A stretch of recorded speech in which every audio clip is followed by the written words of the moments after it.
Hi friends, welcome to my channel Sony kitchen.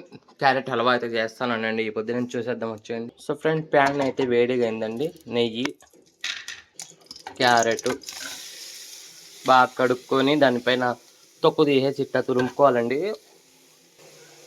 చిక్కటి పాలు. So friends, కలబెట్టుకునే అలాగే మూత దీనిపైన. సో చూడండి, ఇంకా అయితే పచ్చిగా ఉందండి నా గాయం. సో ఫ్రెండ్స్, 3 యాలకలండి దంచి వేస్తాను. సో చూడండి ఎంత బాగా ఉడుకుతుందో. ఈ టీ లేకుంటే నేను ఉండలేనండి. టీ. సో ఫ్రెండ్స్, ఇట్లా స్లిమ్లో పెట్టి 15-20 నిమిషాలు అయితే బాగా ఉడికించుకోవాలండి. అప్పుడేనండి ఇది క్యారెట్ అయితే తురుము బాగా మెత్తగా ఉడుకుతుంది. పక్కన అయితే డ్రై ఫ్రూట్స్ అయితే వేయించుతానండి, కాజు బాదం. సో స్లిమ్లో పెట్టి 15-20 నిమిషాలు ఉడికించినానండి బాగా నేను ఇది. అందుకనే ఇంత కలర్ఫుల్గా అయితే ఉందండి ఇది.